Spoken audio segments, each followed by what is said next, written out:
Hello friends, welcome to Sunitha kitchen. ఈరోజు మన ఛానల్లో సింపుల్ అండ్ టేస్టీగా ఉండే వంకాయ చిక్కుడుగాయ కాంబినేషన్లో టమాటో కర్రీ చూపించబోతున్నాను. టేస్ట్ అయితే చాలా చాలా అద్భుతంగా ఉంటుందండి. స్పెషల్గా ఈ కర్రీ వచ్చేసి వేడివేడి అన్నంలోకి బాగుంటుంది. అలాగే చపాతీ, పుల్కా, రోటీ, ముఖ్యంగా రాగి సంగట్లోకి అయితే అద్దరిపోతుంది. ఖచ్చితంగా మీరు ట్రై చేయండి. ముందుగా అయితే నేను ఇక్కడ నాటు చిక్కులు ఒక అర కేజీ తీసుకొని ఈ విధంగా వలిచి శుభ్రంగా కడిగి పెట్టుకున్నాను. ఆ తర్వాత ఒక పావు కేజీ వంకాయలు కూడా తీసి ముక్కలుగా కట్ చేసి ఉప్పు నీటిలో వేసి పెట్టానండి. ఇలా ఉప్పు నీటిలో పెట్టడం వల్ల వంకాయ ముక్కలు నల్లగా అవ్వకుండా ఉంటాయి. ఇప్పుడైతే కర్రీ ప్రిపరేషన్ చూసేద్దాము. అందుకోసం స్టవ్ మీద ఒక కడాయి పెట్టుకొని ఇందులోకి 2 టేబుల్ స్పూన్ల ఆయిల్ వేసి వేడి చేసుకోవాలి. ఆయిల్ వేడెక్కిన తర్వాత శనగపప్పు, ఆవాలు, జీలకర్ర కలిపి 1 టీ స్పూన్ వేసుకోండి. ఇందులో మినపప్పు వేయాల్సిన అవసరం లేదు. ఇవి 3 కూడా వేసి దోరగా వేగిన తర్వాత ఇందులోకి 2 మీడియం సైజు ఉల్లిపాయలని చిన్న ముక్కలుగా కట్ చేసి వేసుకోవాలి. కొంచెం చిన్న ముక్కలుగా కట్ చేసుకుంటే మనకి గ్రేవీ అనేది బాగా వస్తుందండి. ఈ ఉల్లిపాయ ముక్కల్ని కొంచెం బాగా వేయించుకోవాలన్నమాట 2-3 నిమిషాల పాటు. ఉల్లిపాయ ముక్కలు ఇలా ఎర్రగా వేగిన తర్వాత ఇందులోకి అప్పటికప్పుడు ఫ్రెష్గా నూరి పెట్టుకున్న అల్లం వెల్లుల్లి పేస్ట్ని వేసుకోవాలి. 1 టీ స్పూన్ వేసుకోండి సరిపోతుంది. ఇది వేసిన తర్వాత ఇంకొక 2 నిమిషాల పాటు బాగా వేయించాలి. ఇందులో కూడా పచ్చివాసన అంతా కూడా పోవాలన్నమాట. ఒక 2 నిమిషాల తర్వాత ఇందులోకి కట్ చేసిన టమాటో ముక్కలు వేసుకోవాలి. నేను ఇక్కడైతే 4 పెద్ద సైజు టమాటాలు తీసుకొని కట్ చేసి వేసానండి.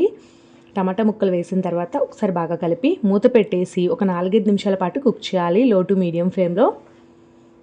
ఇలా చేయడం వల్ల టమాటా ముక్కలు మెత్తబడతాయి.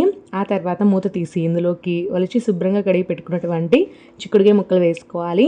ఈ ముక్కలతో పాటుగా ఒక అర టీ స్పూన్ పసుపు, 2 టీ స్పూన్ల కారం, రుచికి సరిపడా ఉప్పు వేసుకోవాలి. ఉప్పు కాస్త చూసి వేసుకోండి. సరిపోకపోతే మనం చివరిలో అయినా యాడ్ చేసుకోవచ్చు. ముందే ఎక్కువ వేసారంటే అసలు ఏం చేయలేమండి. సో ఈ పసుపు, ఉప్పు, కారం అంతా కూడా చిక్కుడుగాయ టమాటో ముక్కలకి పట్టే విధంగా ఒకసారి బాగా కలపండి. మనం వంకాయ ముక్కల్ని ముందుగానే వేసేసామంటే త్వరగా మగ్గిపోతాయండి. ఈ చిక్కుడుగాయ అవి కొంచెం టైం పడుతుంది కాబట్టి వంకాయ ముక్కలు మాత్రం చివరిలో యాడ్ చేసుకుందాము. చిక్కుడుగాయ ముక్కలు వేసిన తర్వాత ఒకసారి బాగా కలిపి ఇప్పుడు మూత పెట్టేసి మనము ఇంకొక 5-6 నిమిషాల పాటు కుక్ చేయాలి.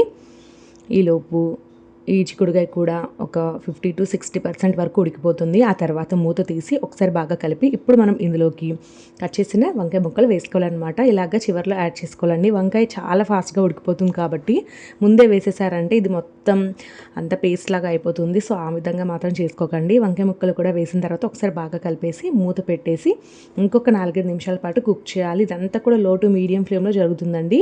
ఒక 5 నిమిషాల తర్వాత చూస్తే ఆయిల్ అంతా కూడా పైకి ఫ్లోట్ అయింది.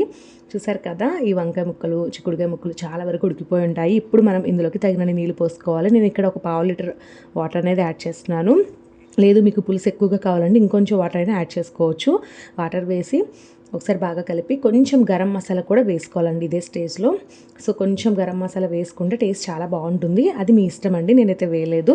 మీ ఇష్టాన్ని బట్టి వేసుకోండి. ఇది కూడా వేసి ఇంకొక 10 నిమిషాల పాటు లో టు మీడియం ఫ్లేమ్లో కుక్ చేసామంటే మనకి థిక్ గ్రేవీతో ఇలాగ చిక్కుడుగాయ వంకాయ టమాటా కర్రీ రెడీ అయిపోతుంది. టేస్ట్ అయితే చాలా బాగుంటుంది. ఈ స్టేజ్లో స్టవ్ ఆపి సన్నగా తరిగిన కొత్తిమీరని పైన చల్లుకొని వేడివేడిగా మనకు నచ్చిన దాంతో సర్వ్ చేసేసుకోవడమే. అన్నంతో కానీ చపాతీ, పుల్కా, రోటీ, రాగి సంగటి ఇలా దేంట్లోకైనా అద్భుతంగా ఉంటుంది.